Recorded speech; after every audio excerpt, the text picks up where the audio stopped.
Hi all. இப்போ இருக்க weather கண்டிஷனுக்கு பயங்கர கோல்ட் அண்ட் காஃபாக இருக்குது. அம்மா வந்து என்ன சொன்னாங்கன்னா, இந்த கொத்தமல்லியோட தண்டு இருக்கு இல்லையா, அந்த தண்டை நல்லா பிச்சுட்டு ஒரு பிஞ்ச் வந்து பெப்பர் பவுடரும் ஒரு பிஞ்ச் வந்து சீரகத்தூளும் போட்டுட்டு தண்ணியில் வந்து நல்லா கொதிக்க விட சொன்னாங்க, சூப் மாதிரி குடிக்கிறதுக்கு. ஸோ அதில் வந்து தக்காளியை விதையெல்லாம் நீக்கிட்டு கொஞ்சம் ஆட் பண்ண சொன்னாங்க. பாதி தக்காளி போதும் அப்படின்னாங்க. போட்டு நல்லா கொதிக்க விட்டாச்சு.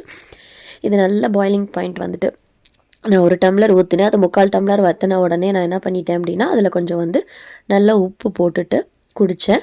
ரொம்ப நல்லா இருந்தது. நம்ம எப்பயும் குடிக்கிற சூப் மாதிரி இல்லாமல் உண்மையிலேயே இது வந்து த்ரோட்டுக்கு ரொம்ப இதமாக இருந்தது. காஃப் ஓரளவுக்கு பரவாயில்லாமல் இருந்தது. அதனால் இருமி தலைவலி வரும் இல்லையா, அது கூட இதனால் போகுது அப்படின்னாங்க. அதனால தான் மெயினாக குடித்தேன். ஸோ நான் பெரிய டம்ளரில் ஊற்றிருந்தேன். அப்புறம் இந்த சின்ன டம்ளரில் ஒரு டம்ளர் வந்துருச்சு. ஸோ அதெல்லாம் குடித்து முடிச்சுட்டு என்ன பண்ணலாம் அப்படின்னா, சாஃப்ட் காப்பி புக்குக்கு எடுத்து வச்சுருக்கேன். டார்க் டைரிஸ்னு. எனக்கு இது ரொம்ப பிடிக்கும். நிறைய படிச்சிருக்கேன். ஸோ படிக்காத சீரீஸ்லாம் கிடச்சிச்சு அப்படின்னு சொல்லி டவுன்லோட் பண்ணி எடுத்து வச்சுட்டு படிக்க ஆரம்பித்தேன் கொஞ்சம் நேரம்.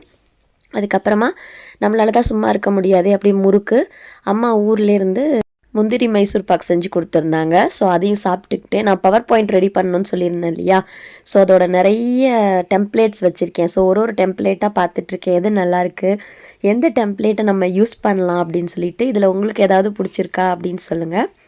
ஸோ அது எல்லாத்தையும் பார்த்துட்டு பாருங்க, இவ்வளோ டெம்ப்ளேட்ஸ் வச்சுருக்கேன். எதை எடுக்கிறதுன்னு ஒரே கன்ஃபியூஷனாக இருக்குது.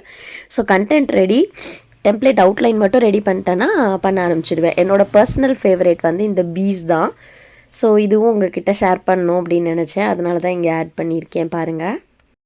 உடம்பு வேறு சரியில்லாததுனால தான் அடிக்கடி ரெடி பண்ண முடியல. அப்புறம் வந்து இந்த பிஞ்சு இலை இருக்குல்ல, அது கிடச்சிச்சு. அந்த பிங்க் கலர் பாருங்கள் எவ்வளோ நல்லாயிருக்கு அப்படின்ட்டு. ஸோ இதில் நிறைய ஹெல்த் பெனிஃபிட்ஸ் இருக்குது. ஸோ இதை வந்து நான் ட்ரை பண்ணிவிட்டு என்னென்ன பண்ணுறேன் அப்படிங்கிறத சொல்கிறேன் உங்ககிட்ட அப்புறமா.